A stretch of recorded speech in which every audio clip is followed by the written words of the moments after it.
C'est une joie pour moi de vous apporter la parole de Dieu. C'est toujours une joie avec en arrière-plan cette responsabilité que nous avons quand nous parlons de la part du Seigneur. Et parce que nous parlons de sa part, vous aurez pas mal de références qui seront affichées derrière moi, de façon que vous puissiez voir que ce que je dis, je m'appuie sur les Écritures pour vous dire ce que je vous dis. Surtout que je vais aborder un sujet qui est des fois un peu chatouilleux, puisque je vais parler de la perfection. Alors, c'est étonnant de parler de la perfection dans un monde qui n'est pas parfait. Et si on se regarde tous, ben, il n'y en a pas un qui est parfait. Hein, demandez à ma femme, elle va vous dire que je ne suis pas parfait. Hein. Ou vice-versa.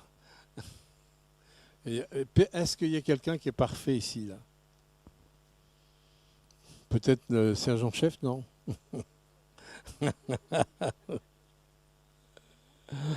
Ah, peut-être. Non. Vous voyez, c'est un sujet qui est un peu...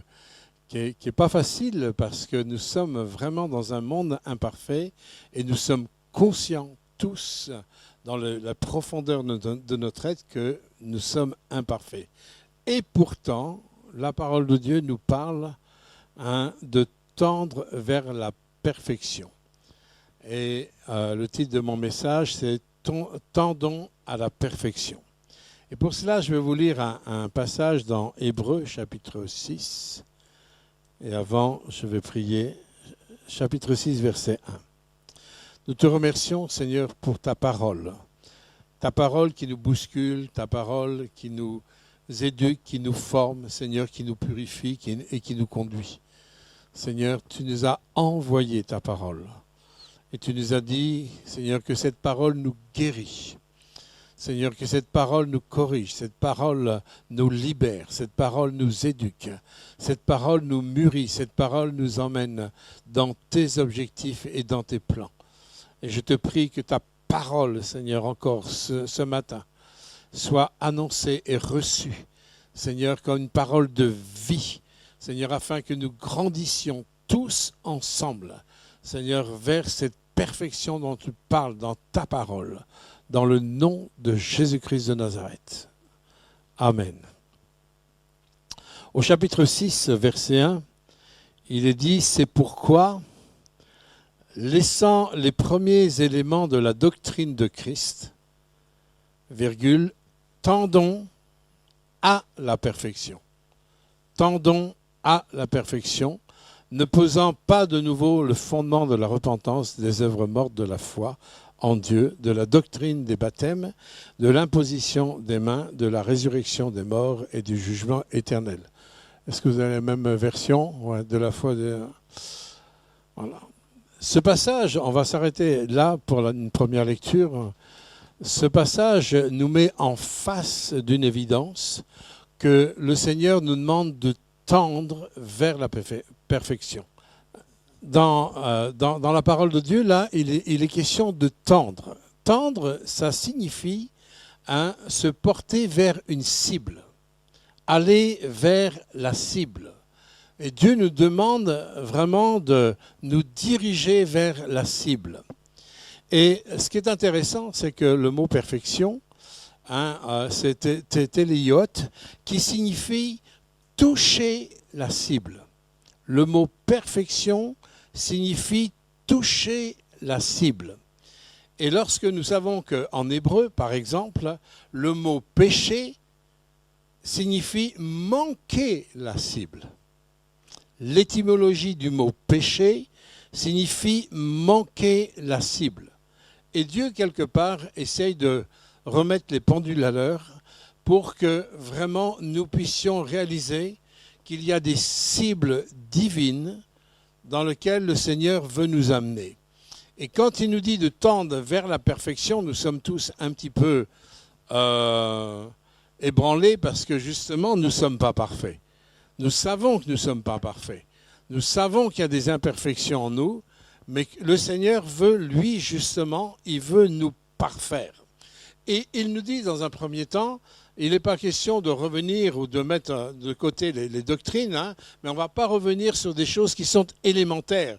Les choses qui sont élémentaires dans la vie chrétienne, c'est la doctrine de Christ, hein, le fondement de la repentance, des œuvres mortes de la foi en Dieu, de la doctrine des baptêmes, de l'imposition des mains, la résurrection des morts et du jugement. Ça, vous avez là, dans ce verset, tout le fondement de la foi chrétienne. Vous avez tout le fondement. Mais dans ce fondement, le Seigneur va vraiment nous interpeller pour que nous puissions tendre vers la perfection. Alors, ça ne sert à rien de nous cacher en disant « je ne suis pas parfait, et je ne le serai jamais », ou alors de dire « j'ai toujours été comme ça, je serai toujours comme ça ». Le véritable évangile a un but de nous parfaire. Hein, et il ne veut pas nous parfaire en essayant d'apporter des colmatages à ce qui est imparfait. Il veut vraiment que nous puissions avoir une conversion claire, nette et précise pour maintenant nous laisser guider par son esprit pour atteindre les cibles. Le problème, c'est que dès que nous sommes d'accord avec le fait de tendre vers la perfection et que nous voulons toucher les cibles de Dieu, il se passe en nous quelque chose qui va se dresser, quelque chose qui ne va pas vouloir, parce que nous entrons dans ce qu'on appelle un combat. Et on n'aime pas le combat, parce que quelque part, toute notre vie, la plupart de nous, a été déjà un combat. Mais nous ne pouvons pas, à cause des combats que nous avons eus dans le passé, mettre de côté le combat que Dieu veut nous faire entrer. C'est le plan de Dieu de nous faire entrer dans un combat. Et nous ne pouvons pas dire « Seigneur, ça ne m'intéresse pas ». Si on dit à Dieu « ça ne m'intéresse pas d'entrer dans le combat » et dans le combat de la foi, c'est comme si je disais au Seigneur « tu vois, tendre vers la perfection, c'est pour les autres, c'est pas pour moi ». Non, la parole de Dieu, elle nous est adressée à tous. Aussi bien à moi qu'à vous et à vous qu'à moi.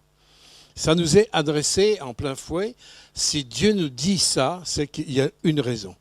Et la première raison, c'est de nous faire entrer justement dans ce combat. Nous avons fonctionné avec des cibles qui étaient faussées. Hein, toute notre vie a été à côté de la plaque, comme on dit, comme on disait avant, tu marches à côté de tes godasses. Hein, eh bien, l'humanité, la société marche à côté de ses pompes. On marche à côté de nos pompes. Hein. Alors, je sais qu'il y a quelqu'un qui a chanté « À côté de tes pompes, tes pieds ». C'est vieux, ça. Mais une chose qui est certaine, si le monde déraille et dysfonctionnel comme il est, c'est parce qu'il est en dehors des cibles de Dieu. Et le but de la conversion, ce n'est pas simplement de nous sauver pour que nous puissions entrer dans l'éternité avec lui, c'est aussi de faire de vous et de moi des soldats de Jésus-Christ. Parce que la destinée de l'Église est une destinée dans laquelle il y a un règne. Nous sommes appelés à régner avec Christ. Pas simplement d'avoir notre billet d'entrée pour le ciel. Nous sommes appelés à régner. Et le temps que Dieu permet que nous soyons sur cette terre, il veut nous former à ce règne. Il veut nous façonner à ce règne. Il veut nous éduquer. Il veut nous conduire. Et la première chose qu'il faut vraiment prendre conscience, dans Psaume 18, 34, il est dit « Dieu exerce mes mains au combat et mes bras tendent l'arc des reins ». Et vous avez aussi dans le Psaume 144, verset 1, vous avez « Il exerce mes mains et mes bras à la bataille ». Dieu veut exercer, il veut nous éduquer, il veut nous façonner, il veut faire de nous des soldats. Pourquoi ? Parce que nous sommes quand même des brebis qui se trouvent au milieu des loups. Hein? Lorsque vous entendez aux informations qu'il y a des loups et des brebis, il y a des fois des carnages qui se font. Ou alors, il nous dit, le Seigneur dit, il y a un lion qui est rugissant à votre porte. C'est très agréable. Hein? Alors, ce n'est pas parce que je ne vois pas les loups, ce n'est pas parce que je ne vois pas ce lion rugissant. Dieu, il utilise des images pour me faire comprendre que nous sommes dans une situation comme ça. Il y a des loups et un lion rugissant qui cherchent à nous détruire, à nous écarter justement des cibles divines. Donc pour que nous puissions entrer dans le plan de Dieu et nous laisser former par Dieu, il est important d'accepter le planning que Dieu a mis en place pour chacune de notre vie.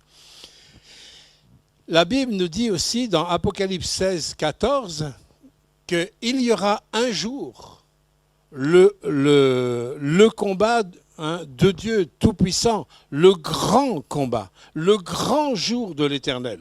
Un jour qui est terrible, un jour qui va être, où Dieu va remettre tous les compteurs à zéro et il va y avoir la justice de Dieu qui va s'accomplir entre ceux qui sont sauvés pour l'éternité, ceux qui ont été préparés avec les récompenses, qui ont été formés pour être ceux qui vont régner avec Christ, et malheureusement ceux qui auront refusé ou rejeté Dieu. Malheureusement, il y aura une destinée terrible, mais en tous les cas, parce que Dieu est Dieu, il y a forcément au bout de la route la justice de Dieu. Ça ne peut pas être autrement. Dieu va demander des comptes à chacun. La Bible nous dit que tout genou fléchira devant lui, que nous serons jugés même par nos pensées et nos paroles. À partir de là, on réfléchit, dit, oh, même mes pensées. Ah, oui, quand on réfléchit comme ça, on dit, là j'ai vraiment besoin d'un sauveur. Y a-t-il un sauveur quelque part? Y a-t-il un sauveur? Vite, parce que je suis perdu. Oui, il y a un sauveur. Il s'appelle Yeshua, Jésus. C'est bien pour ça que Jésus est venu. Il n'est pas venu pour autre chose. Mais il nous a sauvés pour servir et apprendre à servir avec lui. Paul aussi dit, dans 2 Timothée 4, 7, il dit « J'ai combattu le bon combat, j'ai achevé ma course ». Il dit aussi sur le plan prophétique, il rappelle une prophétie que Timothée a eue. « Toi, mon fils bien-aimé, combat le bon combat.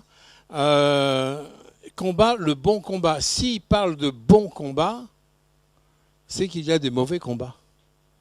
Mais il ne faut pas que nos mauvais combats puissent occulter le bon combat.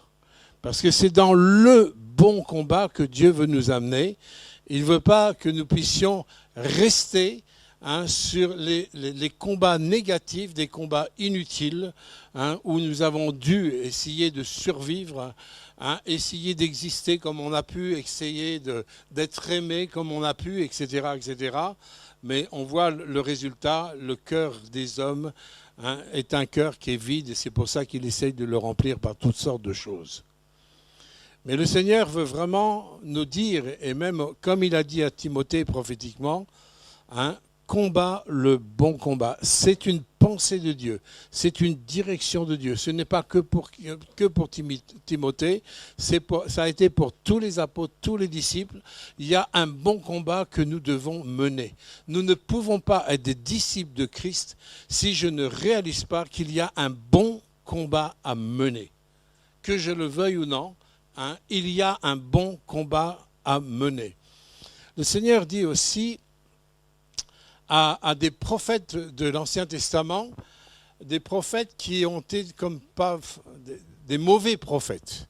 On pourrait dire des faux prophètes, des mauvais prophètes, où Dieu dit dans Ézéchiel 13,5, « Vous n'êtes pas montés devant les brèches, vous n'avez pas entouré d'un mur la maison d'Israël pour demeurer ferme dans le combat au jour de l'Éternel. » Vous voyez, il y a un reproche de Dieu qui est fait à ces faux prophètes ou à ces mauvais prophètes.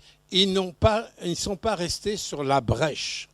Ils ne sont pas restés fermes dans le combat jusqu'au jour de l'Éternel. Et ce reproche que Dieu a fait à ces mauvais prophètes, il pourrait le faire à son Église infidèle. L'Église infidèle, c'est cette Église qui a laissé petit à petit s'effriter la foi et l'amour. Jésus a dit, quand je vais revenir, est-ce que je trouverai encore la foi? Est-ce que je trouverai la foi? Et il trouvera la foi religieuse, La foi religieuse, ça se trouve à tous les coins de rue, ça. Pas de problème. Mais quand il dit « trouverai-je encore la foi », c'est est-ce que je trouverai l'esprit de Christ dans le cœur de mes bien-aimés qui va vivre mon esprit, mon état d'esprit. Et dans cet état d'esprit, il y a l'amour de Christ. Il y a l'amour de Christ. Et cet amour de Christ, justement, lui, nous parle de perfection. L'amour de Christ est une cible. Hein, cet amour de Christ va nous parler de perfection. Je en reparlerai tout à l'heure. Donc la première chose que nous devons recevoir dans notre cœur, c'est cette nécessité du combat de la foi où Dieu veut nous éduquer et nous former. Alors, par quels moyens le Seigneur va s'y prendre pour nous former? Vous avez dans 2 Timothée 3,16 où il est dit « Toute écriture est inspirée de Dieu, utile pour enseigner, pour convaincre, pour corriger, pour instruire dans la justice. » Donc le Seigneur nous a transmis sa parole. La parole de Dieu n'est pas la parole des hommes. Elle nous a été transmise tout au long des siècles, sur 16 siècles. La parole de Dieu, elle a 15-16 siècles. La parole de Dieu, Dieu a trouvé des hommes qui allaient être fidèles pour retransmettre ce que le Saint-Esprit a inspiré auprès de certains hommes. La fiabilité de la Bible, elle repose sur le fait que la Bible, elle est prophétique.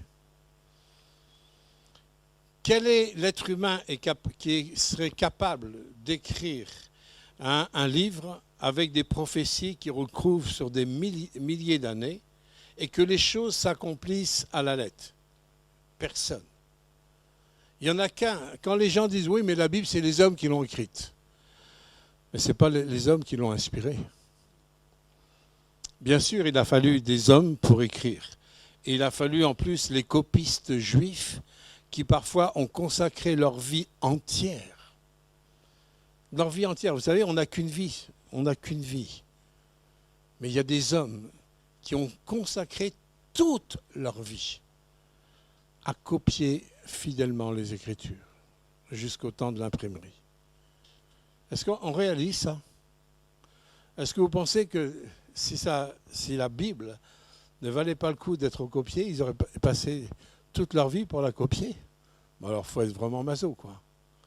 C'est parce que, justement, ils avaient, dans leur vie, dans leur conscience, ils savaient que ce n'était pas la parole des hommes, mais la parole de Dieu. Et c'est pour ça qu'il y a eu des vies qui ont été consacrées pour que la parole de Dieu ne soit transmise de génération en génération, en génération et en génération.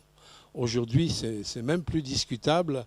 Avec toutes les recherches que nous avons eues, nous savons que la parole de Dieu est authentique. Savez-vous que beaucoup de recherches archéologiques, les archéologues ont retrouvé les traces de beaucoup de choses qui sont dites dans la Bible parce qu'ils se sont fiés aux Écritures. Ils ont été aux endroits qui sont indiqués dans la Bible et ils ont trouvé, aux endroits indiqués, ils ont trouvé, en fin de compte, les sites archéologiques. Vous voyez, c'est là la force de la parole de Dieu. Elle est forte sur le plan prophétique, elle est forte sur le plan archéologique, mais la véracité de la parole de Dieu se trouve lorsque j'accepte de la recevoir. Tant que la parole de Dieu, j'ai beau savoir quelle est la parole de Dieu, mais qu'elle reste à l'extérieur de moi, il n'y aura pas beaucoup d'effet. Il faut que la parole de Dieu, elle soit reçue. Quand je dis à Dieu, je te reçois, dans Jean chapitre 1, verset 12, à tous ceux qui l'ont reçu, il a donné le pouvoir de devenir enfant de Dieu. Reçu quoi? Reçu la lumière, reçu Jésus, reçu le Verbe incarné. Et quand je reçois le Verbe incarné, je reçois aussi l'ensemble de sa parole. On ne peut pas dissocier la parole de Jésus et Jésus de la parole. Donc, la parole va être, quelque part, avec le Saint-Esprit, l'outil essentiel que Dieu va utiliser pour m'amener et tendre à la perfection pour remettre les cibles à leur place. Vous comprenez ? Ce ne sont pas mes conceptions religieuses qui vont faire le travail, c'est ma foi dans la parole de Dieu. Dans 1 Jean chapitre 2 verset 5, dit « Celui qui garde ma parole ». Garder sa parole, c'est garder la parole comme une autorité dans ma vie. Celui qui va la garder comme quelque chose de précieux, celui qui garde ma parole, l'amour est véritablement parfait en lui. Si je garde la parole de Dieu, je vais découvrir l'amour parfait de Dieu dans ma vie. Et là, il est question encore de perfection qui est liée à sa parole. Dans Romains 10, versets 9 et 10, il dit si de ta bouche tu confesses Jésus comme Seigneur. Et là, s'il y a des personnes qui n'ont pas reçu Jésus comme Seigneur, je veux dire, c'est l'occasion. C'est l'occasion de dire, mais je ne veux pas sortir de cette salle sans ouvrir mon cœur et te recevoir dans mon cœur. S'il y a des personnes qui n'ont pas fait un choix catégorique que Jésus devienne le Seigneur de votre vie, vous voyez, c'est une occasion à ne pas manquer. Parce que qui sait si demain nous sommes là ? Est-ce que vous savez si demain vous êtes là, vous ? Est-ce que quelqu'un peut dire avec assurance, oui, moi je sais, je serai là, mais j'en sais rien. Personne ne sait si demain on est là. Et c'est pour ça que la Bible nous dit, si tu entends sa voix, c'est aujourd'hui qu'il faut que tu décides. Parce que tu n'as pas le contrôle de demain. C'est aujourd'hui qu'il faut que tu décides.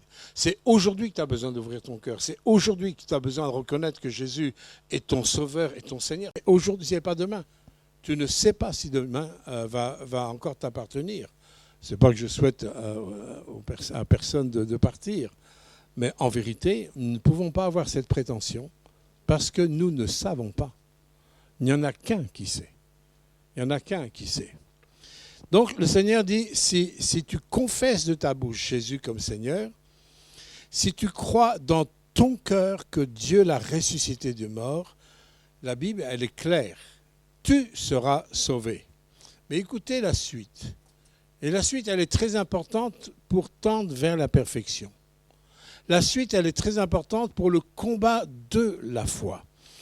Il est dit, c'est du cœur qu'on croit. Il ne dit pas au niveau de la tête, c'est au niveau des entrailles, c'est au niveau de l'être intérieur, où mon être intérieur reçoit la parole, reçoit la vérité que Christ est le Sauveur, Christ est le Seigneur. Je vais recevoir au fond de mon cœur ça.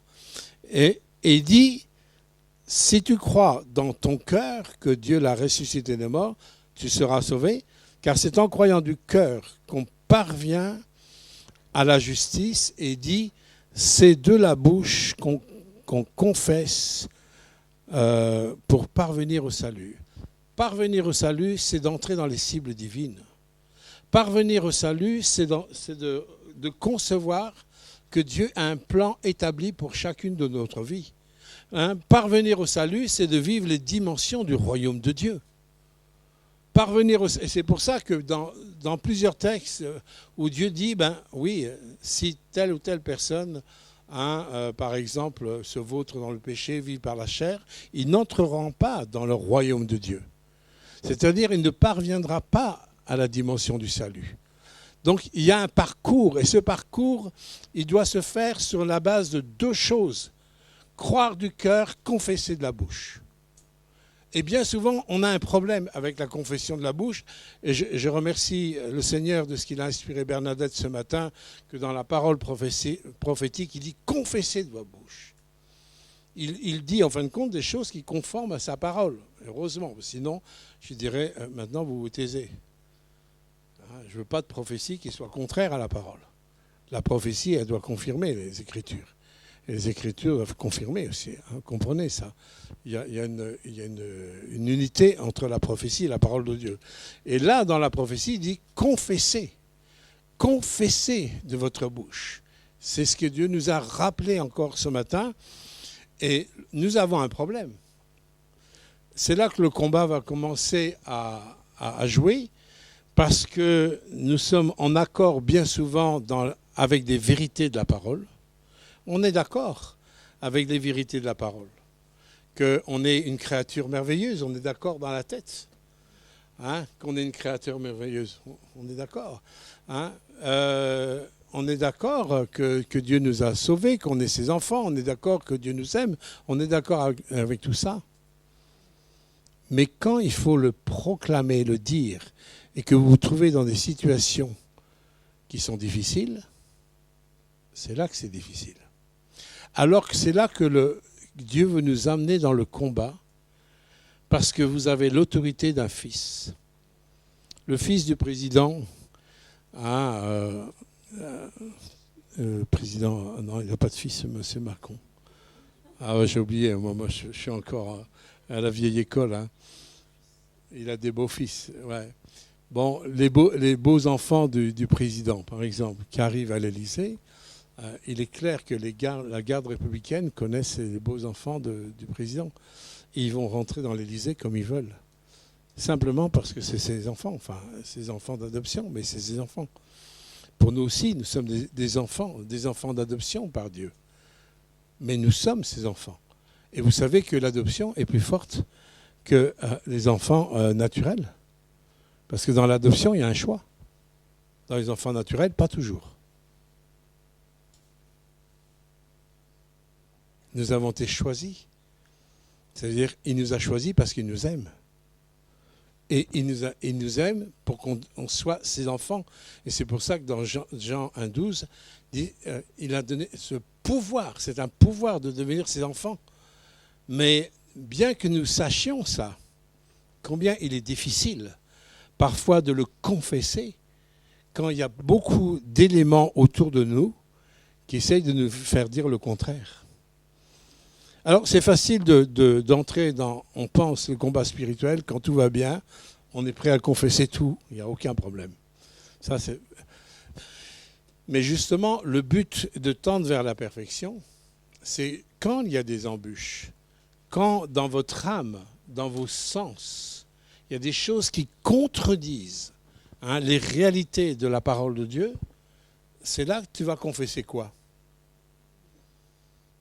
Et c'est là que Dieu nous attend pour nous former au combat, pour nous former à la bataille, pour que nous soyons des guerriers, que nous soyons des soldats de Jésus-Christ qui vont avancer en proclamant ce que Dieu dit de moi et de mes circonstances. Un exemple tout bête dans les Actes des Apôtres. Vous avez Paul et Silas qui s'en vont faire l'œuvre de Dieu. Ils délivrent une femme d'un esprit de Python. Ils sont battus, roués de coups, mis en prison, enchaînés en prison. Est-ce qu'ils connaissaient leur avenir dans la prison ? Non, ils ne connaissaient pas leur avenir. Mais ils étaient un piteux état.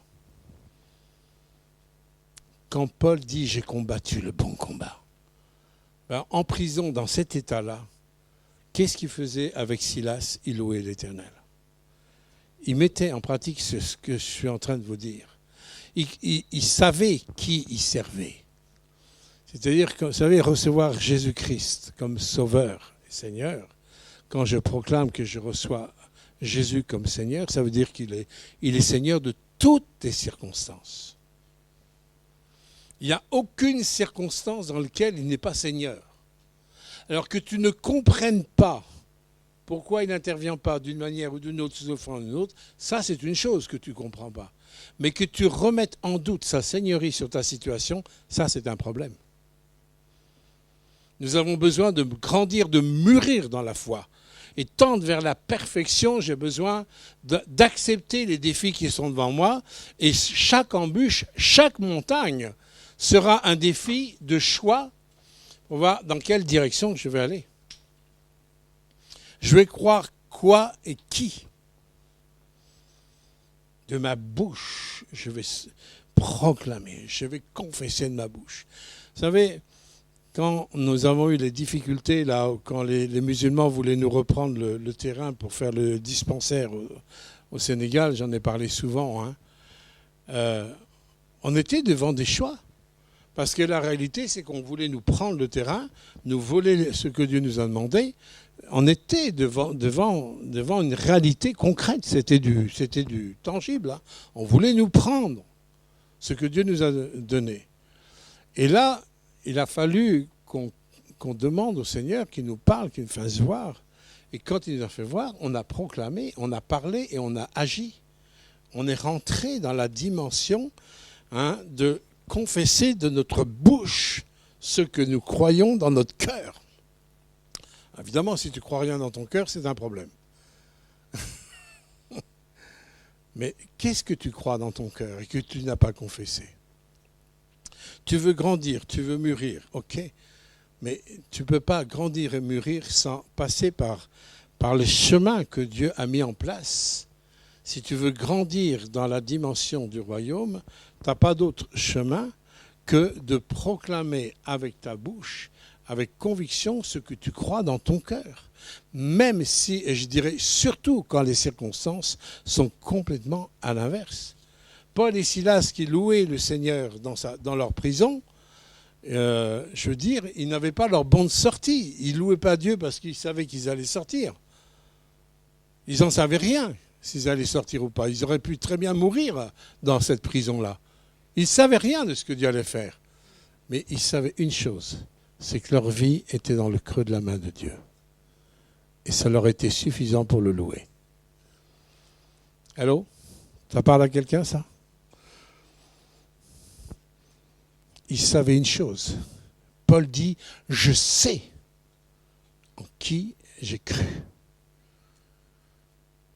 Dieu ne peut pas être un menteur. Il ne peut pas être infidèle. Il ne peut pas nous tromper. Il ne peut pas nous leurrer. Et ça, il le savait.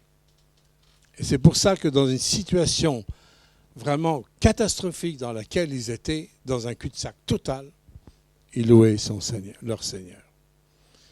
Et le Seigneur les a délivrés en envoyant un tremblement de terre. Vous connaissez l'histoire. Mais il les a délivrés. Mais il aurait très bien pu ne pas les délivrer aussi et les prendre avec lui. Vous avez dans le livre des Hébreux, il y a tous ceux qui ont cru ou ils ont vu. Mais à la fin du chapitre 11, il y a ceux qui ont cru et qui n'ont pas vu. Voyez ? Et ce n'est pas un manque de foi.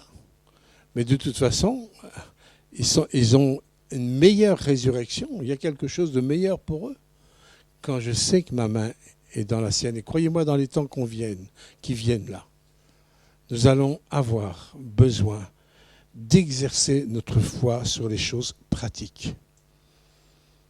Nous allons avoir besoin d'apprendre à regarder à lui de plus en plus et de libérer la puissance de la foi.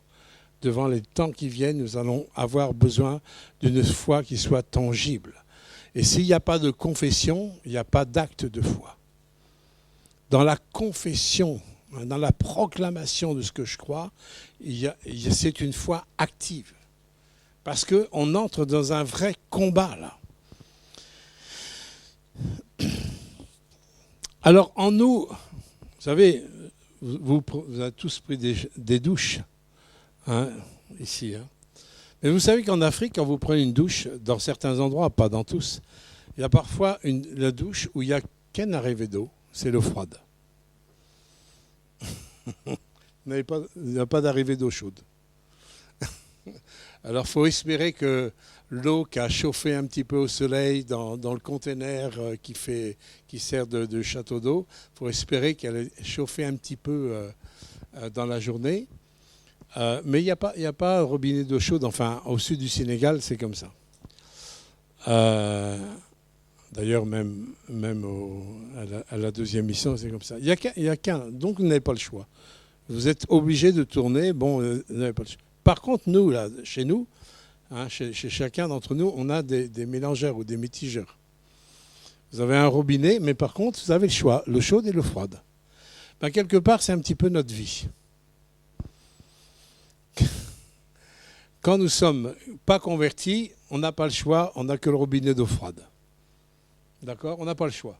Et quoi qu'on fasse, de toute façon, ce sera l'eau froide. Quoi qu'on fasse. Mais quand on donne notre vie à Christ, c'est comme si Dieu mettait un deuxième tuyau qui va être branché avec le ciel et le royaume de Dieu. Comprenez l'image ? Mais nous sommes maîtres, comme quand vous prenez votre douche, d'avoir une douche plus froide ou plus chaude, ou bien mitigée haut. C'est vous qui allez diriger la poignée pour mettre l'eau à votre température. Et quelque part, c'est là notre perte. C'est là notre perte. Parce que Dieu veut nous apprendre à tourner la poignée vers la tuyauterie qui est branchée avec le royaume. Et ça, c'est tendre vers la perfection. Ça, c'est tendre vers la perfection. Et c'est pour ça qu'il met des opportunités devant notre vie, dans notre vie quotidienne, pour que nous apprenions à bien gérer la poignée du mitigeur.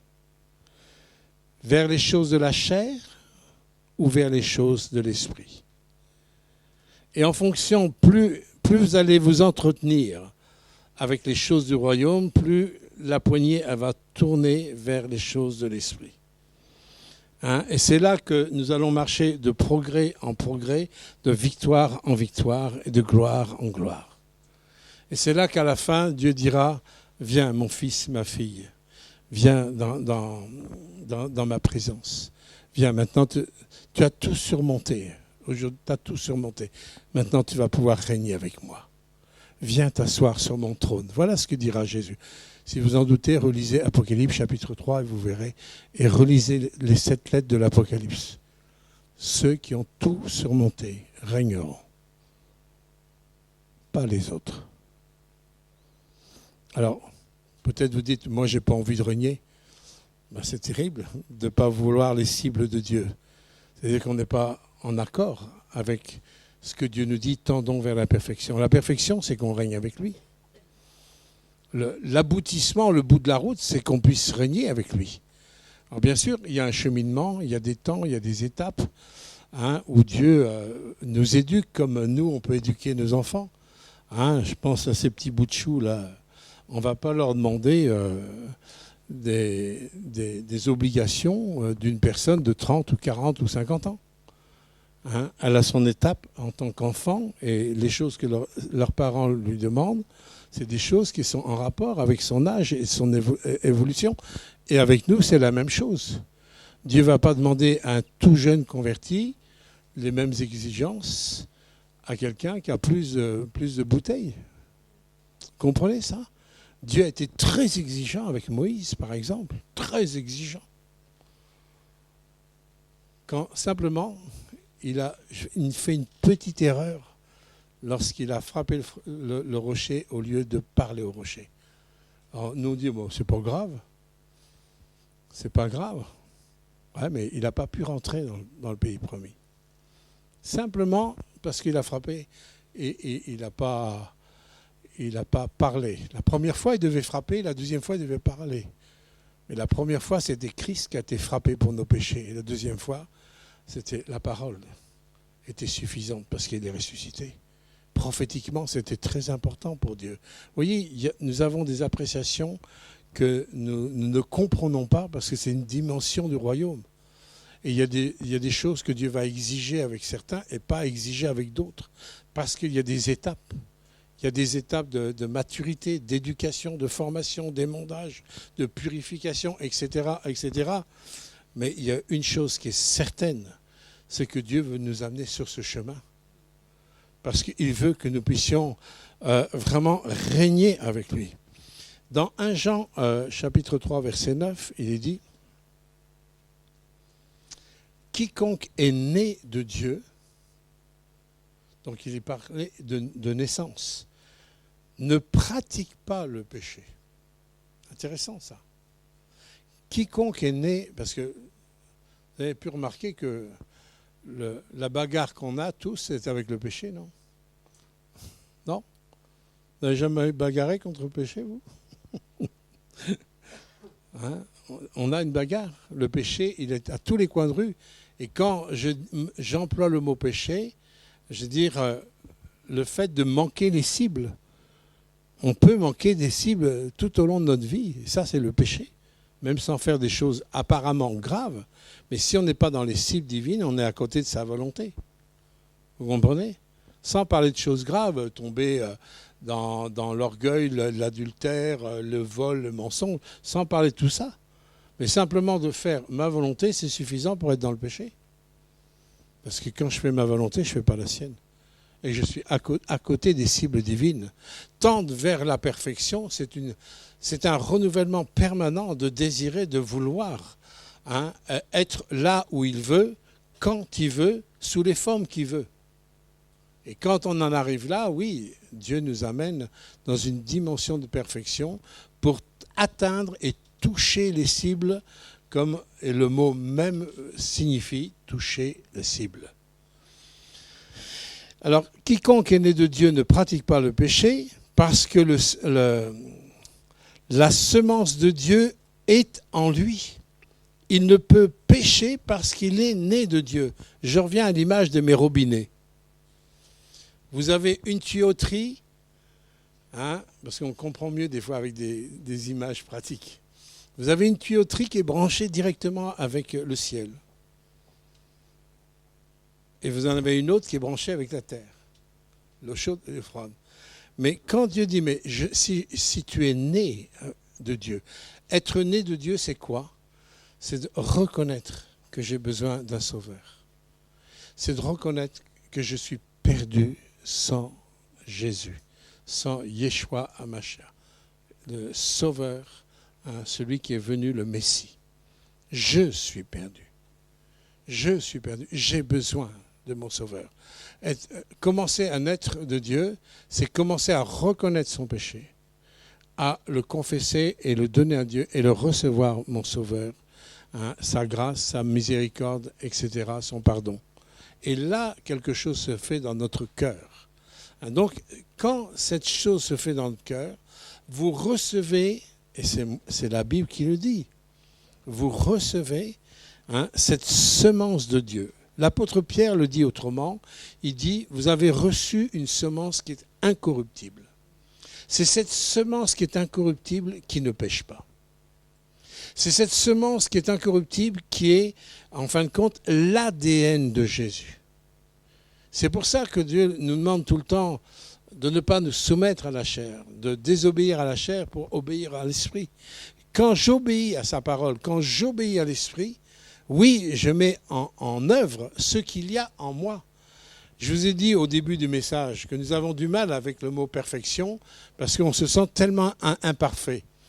Mais en tant que Christ, en tant que disciple de Christ, nous avons besoin de recevoir cette vérité, c'est que Dieu a mis la perfection en vous. Allô? La perfection, elle est en vous. Je viens de le dire. Vous avez reçu la semence.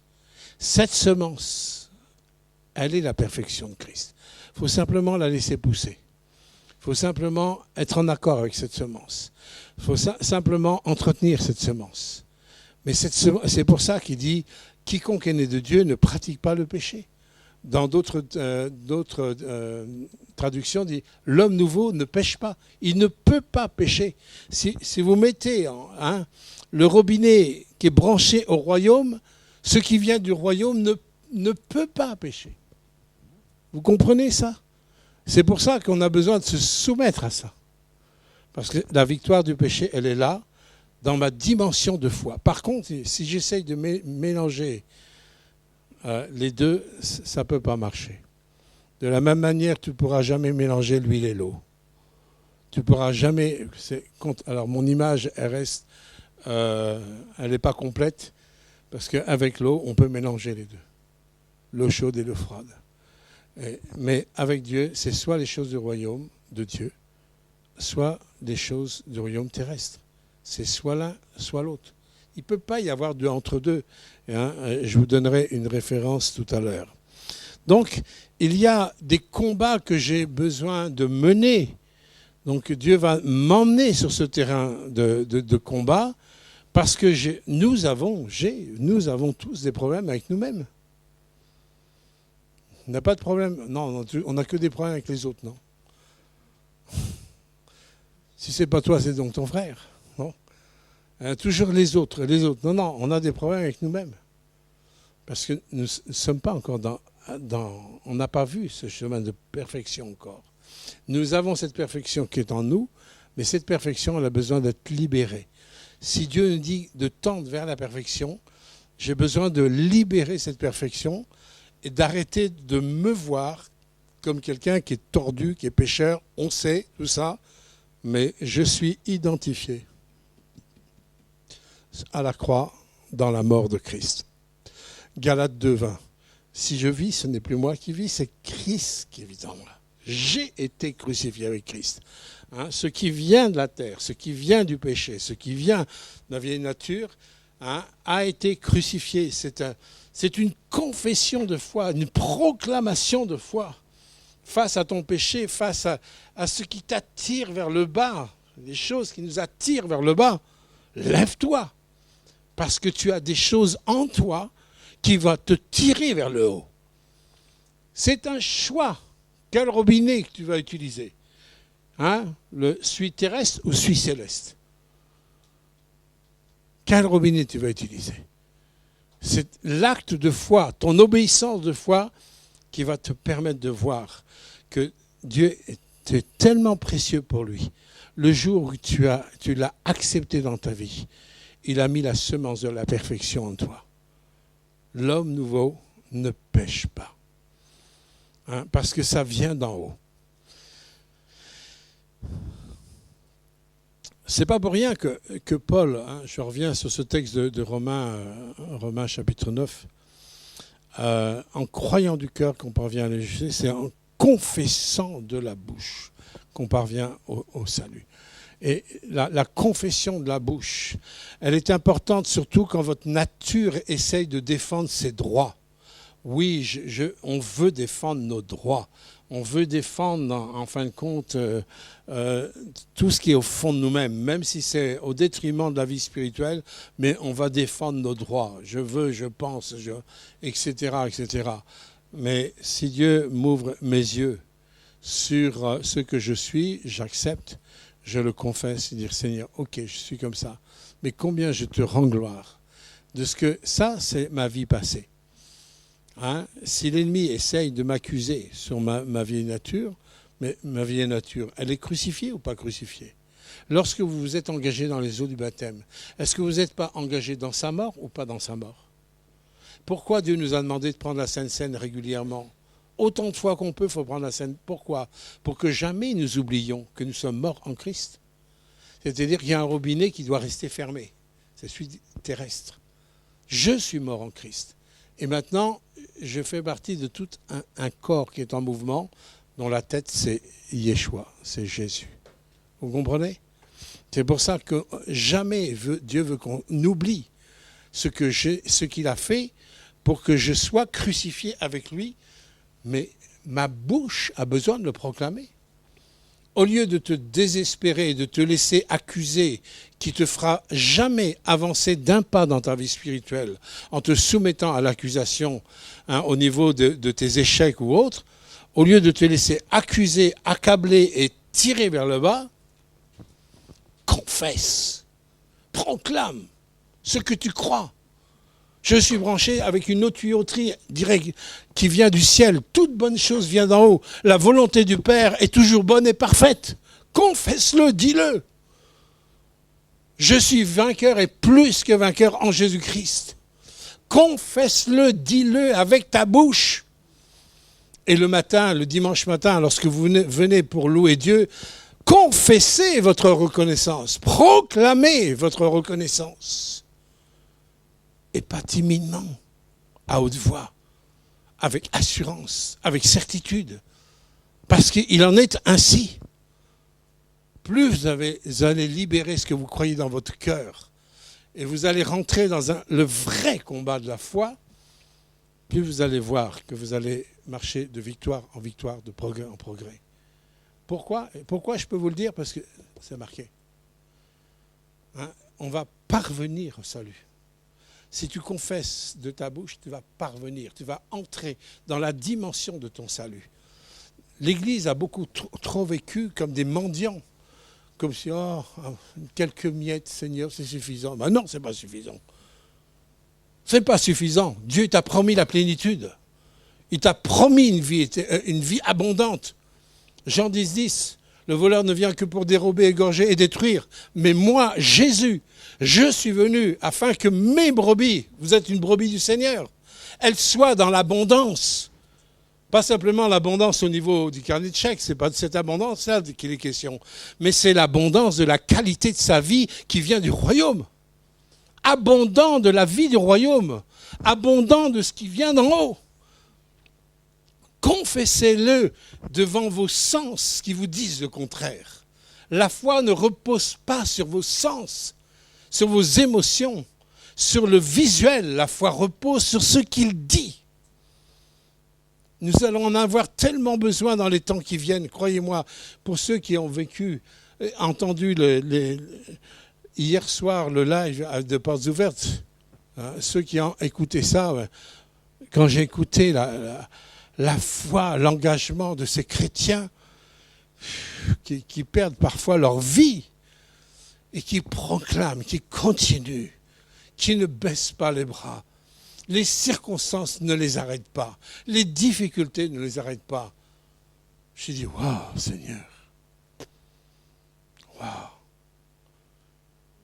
Rien ne doit nous arrêter, mes bien-aimés.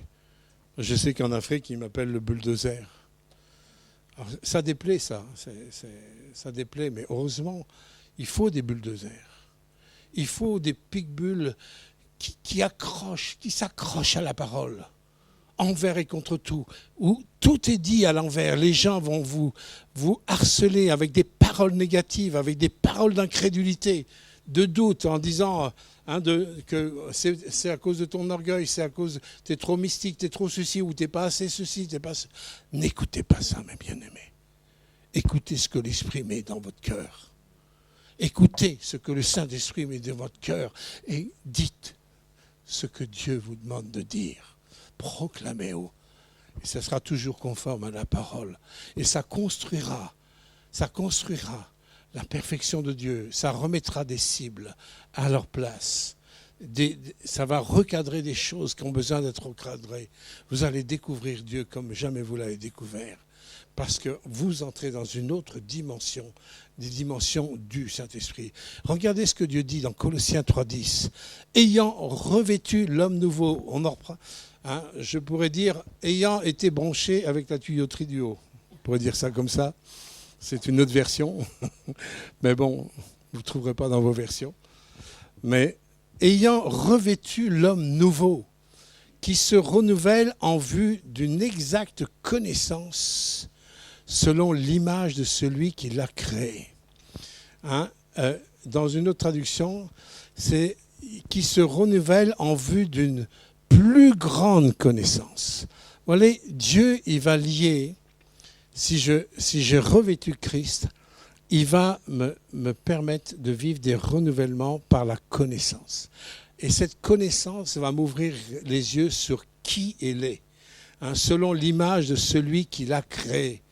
Parce que non seulement Jésus est notre modèle, mais il est la source même de notre victoire. Ouais, il n'est pas simplement un modèle qui est là et que j'essaie de suivre, mais il est là, dans mon cœur, dans votre cœur. Il est là et par la puissance du Saint-Esprit, il vit en vous.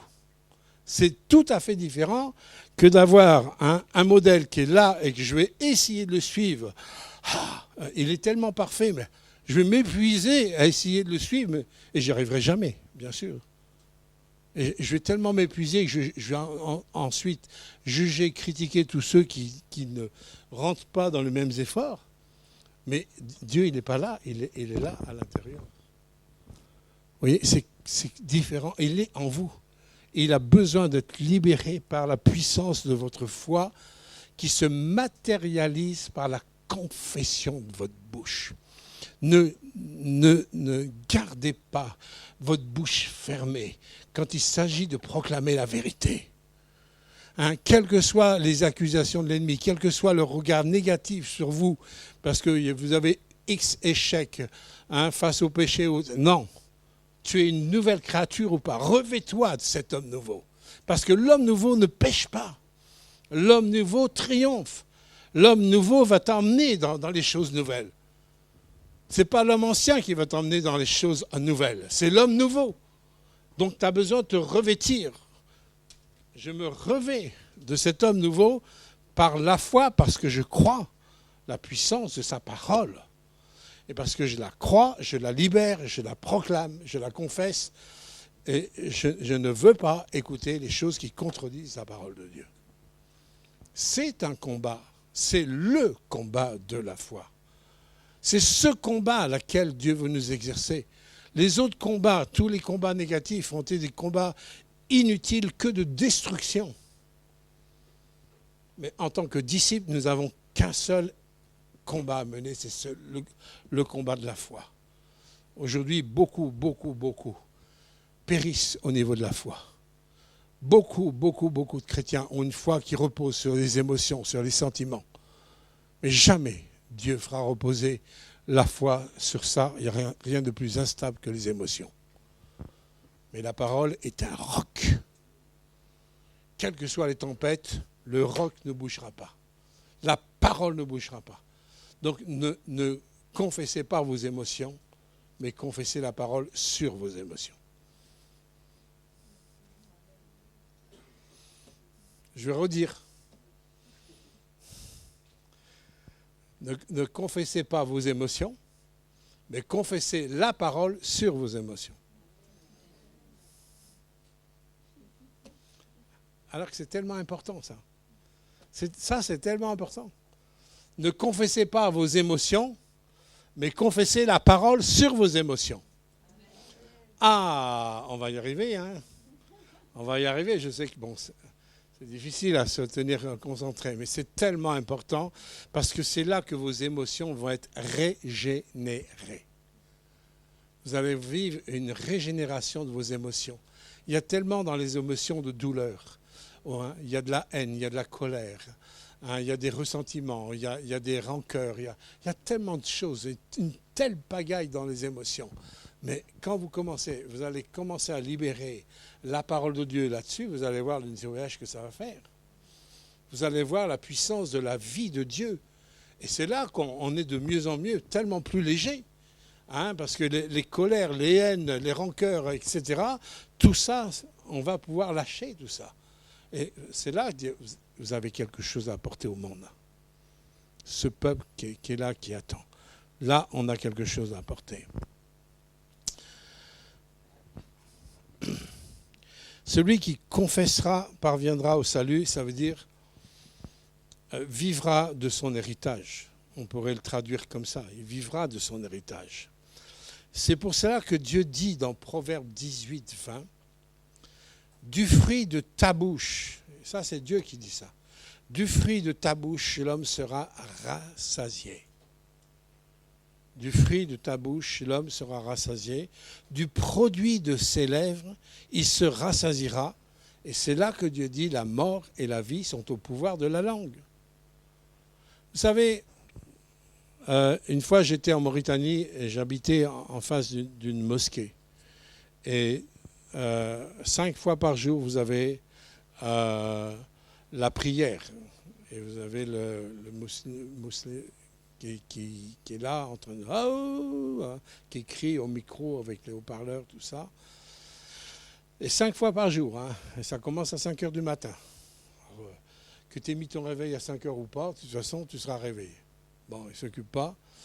Et quand j'étais cette période-là, on habitait, Mireille était avec moi, juste en face. Il y avait juste la rue entre la mosquée et moi, je lisais ma Bible, tout ça, et je me rendais compte que quand je finissais ma page de la Bible, c'est comme si j'avais rien lu.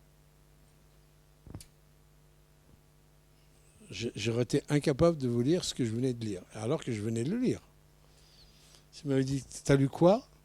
J'aurais été bien embêté de dire, voilà, j'ai lu ça. Comme un blanc. Ça m'est arrivé 2-3 fois. Et à un moment donné, j'ai pris il y avait un magazine, je me souviens, il y avait comme une petite terrasse et un magazine. Le magazine, quand je lisais le magazine, il n'y avait aucun problème. J'aurais pu vous dire, tout ce que j'ai lu, ça rentrait bien. Je reprends la Bible. Un blanc. Et à un moment donné, il y avait l'heure de la prière. Et là j'ai compris. Qu'est-ce que j'ai compris? J'ai compris que l'ennemi, Satan, il a compris l'importance de la proclamation. Il a compris l'importance de la confession. Il a piqué ça à Dieu, hein. C'est tout. Parce que de toute façon, il a rien créé, hein. Il a simplement volé ça à Dieu, hein, ou 5 fois. Alors 5 fois par jour avec le fuseau horaire, ça veut dire 24 heures sur 24, 24 heures sur 24, 24 heures sur 24. Vous avez sur la surface de la terre une proclamation, hein, Allah est le vrai Dieu, Mohamed est son prophète, etc., etc., avec tout ce qu'ils disent. Il y a tout ça, ça proclame, mais il y a des puissances des ténèbres qui agissent pour vous aveugler la parole de Dieu. Et quand j'ai compris ça, je me suis levé. Et moi, j'ai proclamé l'autorité du nom de Jésus là-dessus. Après, je pouvais relire ma Bible sans problème. C'est là que ça m'a éveillé à l'importance de la confession. Je dis, waouh, non, on ne se rend pas compte, parce qu'on me dit, bon, ça fait partie de la culture, c'est religieux. On a l'impression que c'est comme ça. Vous savez, l'ennemi ne fait jamais rien pour rien. S'il le fait, c'est qu'il a vu faire auprès de Dieu, sauf qu'il détourne les choses pour lui. Et là, je me dis, combien de fois les chrétiens confessent que Jésus-Christ est Seigneur dans la journée? Dans une communauté en Angleterre, à Jesus Army, j'ai visité plusieurs maisons de cette communauté en 1986. Et j'étais étonné, c'est que dans toutes les maisons, au-dessus de chaque porte, c'était marqué « Jesus is Lord ». Jésus est Seigneur. Jésus est Seigneur. Et tout à l'heure, on a parlé justement de l'importance que Jésus est Seigneur. Et regardez, la mort et la vie sont au pouvoir de notre bouche. Dieu il le dit aussi pour rentrer dans la dimension de cette perfection. Nous ne pourrons pas rentrer dans cette dimension de perfection en dehors de la confession de ce que Dieu a mis avec cette tuyauterie dirigée avec le ciel. Hein, les choses d'en haut sont en nous. Si vous les avez reçues, elles sont en vous. Hein, si vous avez reçu Christ dans votre vie, il est en vous. Que vous sentiez ou que vous ne sentiez pas, hein, on n'en a rien à faire. Mais la Bible dit qu'il est en vous. C'est la parole de Dieu. Votre foi repose sur ce qu'il dit, sur ce qu'il a écrit, sur ce qu'il a inspiré. Il faut arrêter de jouer avec nos sens. Hein, on s'appuie sur la parole de Dieu qui est la vérité. Elle est là pour nous libérer, elle est là pour nous guérir, elle est là pour nous délivrer. Et je pense que Dieu va nous former, nous façonner de plus en plus, non seulement pour vous, mais ce que vous aurez acquis dans votre vie privée, vous pourrez le donner à ceux qui ont tellement besoin de ça. Le monde a besoin de ça, il ne sait pas, il ne connaît pas. Mais nous, en tant que chrétiens, nous savons, nous sommes responsables. Nous avons une responsabilité en tant qu'Église, hein, pour libérer la puissance de la parole de Dieu, pour que la vie puisse pénétrer dans des cœurs qui ont faim et qui ont soif de Jésus. Je terminerai, et ça va être un grand ouf pour certains, 1 Jean 4, 15, 17. Hein, il dit « Celui qui confessera que Jésus est le Fils de Dieu. Hein, » ça, c'est important. Vous savez, certains disent ouais, avec les musulmans, on a tous le même Dieu. Non, on n'a pas tous le même Dieu. Il n'y a pas 36 dieux. Non, il n'y a pas 36 dieux, il n'y en a qu'un. Oui, on est d'accord avec ça, il n'y a qu'un seul Dieu. Et pourquoi on peut dire qu'on n'a pas le même Dieu? C'est simplement que celui qui a le Fils, il a la vie. Mais celui qui n'a pas le Fils n'a pas le Père, n'a pas la vie. Celui qui a le Fils, il a le Père. Mais si tu n'as pas le Fils, tu n'as pas le Père. Le Dieu qui s'est révélé à nous, il s'est révélé à travers le Fils. Le Dieu que nous croyons a un Fils. Le Dieu des musulmans n'a pas de Fils. Donc on n'a pas le même Dieu. Il y a un Dieu avec un D majuscule et un Dieu avec un D minuscule. Vous comprenez? Et je dis ça pour certains, parce que certains n'ont pas cette connaissance. C'est important de ne pas faire le mélange. Nous n'avons pas le même Dieu. Il n'y a qu'un seul Dieu unique qui s'est manifesté dans la personne de Jésus. Hein, il a manifesté, pas simplement avec des dires, mais avec le faire. Hein, il dit, si vous ne croyez pas à travers ce que je dis, croyez à travers ce que je fais. Ce que je fais, ce sont les œuvres du Père. Et celui qui m'a vu, il a vu le Père. Comprenez? Parce qu'il faisait les œuvres du Père. Et l'Église a besoin de rentrer dans cette dimension, de voir les œuvres du Père à travers nous. Si nous avons Christ en nous, notre vie, elle doit être porteuse de vie, elle doit être porteuse de guérison, de délivrance, de réconciliation, de paix, de grâce, de miséricorde, etc. Mais c'est un travail où on doit tendre vers cette perfection. Celui qui confessera que Jésus est le Fils de Dieu, mais la conséquence, c'est quoi? C'est ce que je vous disais encore tout à l'heure, mais avec un autre texte. Dieu demeure en lui. Wow. Mais je ne le sens pas. Qu'est-ce que tu en as à faire? Est-ce que tu le crois? Est-ce qu'on n'a pas lu tout à l'heure que toute écriture était inspirée par Dieu? Non? On n'a pas lu ça tout à l'heure? Pour nous instruire, pour nous corriger, etc. Et là, si je crois que c'est inspiré par Dieu, et si je confesse que Jésus est le Fils de Dieu, c'est pas simplement le confesser parce que je le crois dans ma tête, mais le confesser parce que j'ai une conviction dans mes entrailles. Il est le Fils de Dieu. Ben voilà ce que Dieu demeure en nous. Et lui demeure en Dieu. Vous cherchez à demeurer en lui, ben voilà, proclamez, confessez qui il est. Qui est votre Seigneur Jésus-Christ? Et nous avons connu et nous avons cru l'amour que Dieu a manifesté en nous. Dieu est amour. Celui qui demeure dans l'amour demeure en Dieu et Dieu en lui. C'est en cela que l'amour est rendu parfait. Il est question encore de perfection. Tendez à ce qui est parfait, que l'amour est rendu parfait chez nous, afin que nous ayons de l'assurance au moment du jugement. Vous savez, souvent, on a du mal à penser qu'à un moment donné, Dieu va demander des comptes, il va tirer, comme à l'école, on tire un trait quand on fait les comptes. Quand on apprend à faire les additions, je me souviens, on met un plus, au bout d'un moment, on tire un trait et on fait les totaux. À un moment donné, Dieu va faire les totaux. Qu'on soit enfant ou vieux ou pas ou moyennement vieux, à un moment donné, Dieu va tirer un trait. Et c'est là que, est-ce que je vais avoir de l'assurance? Quelle est mon assurance quand Dieu va tirer le trait là? Quelle est mon assurance si je sais, par exemple, je dis Jésus revient demain. Si on sait que Jésus va revenir, mais quelle est mon assurance de le voir face à face? Quelle est mon assurance? Est-ce que mon assurance, elle est effritée? Est-ce que mon assurance, elle est sur un socle? Sur un rocher?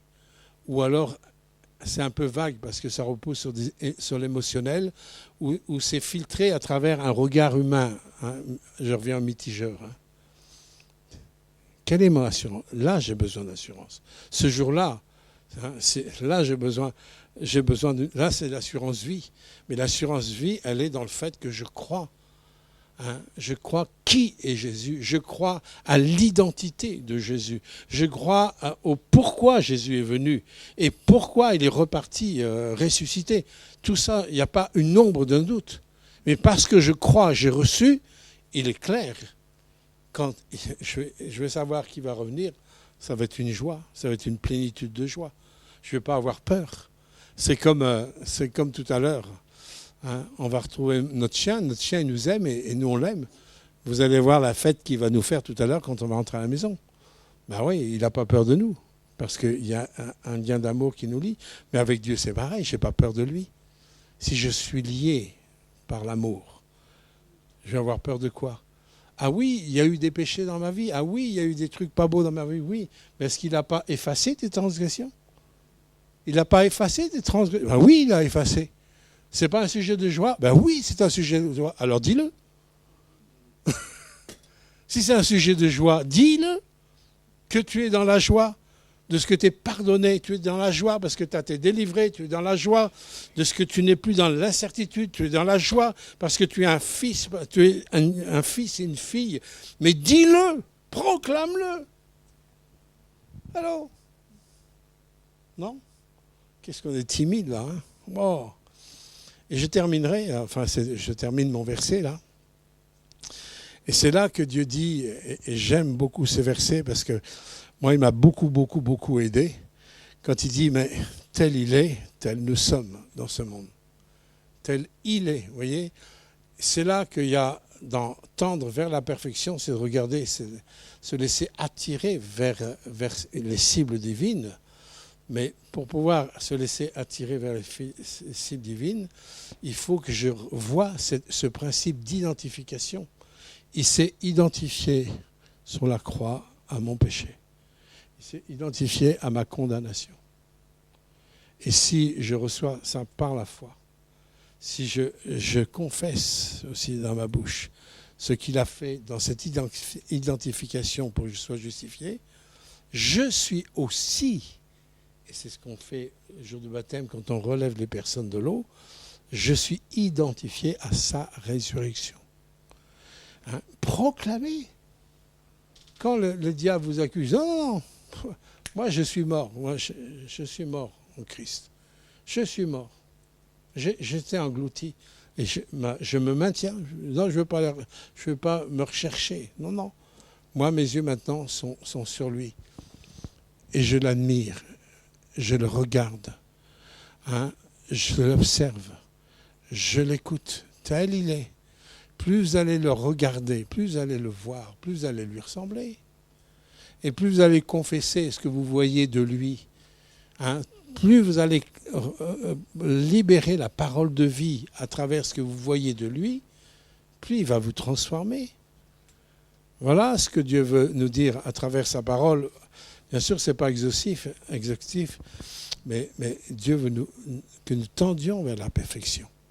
La perfection nous concerne en tant qu'Église. Hein, même si nous ne sommes pas parfaits sur le plan humain, on est tous d'accord là-dessus.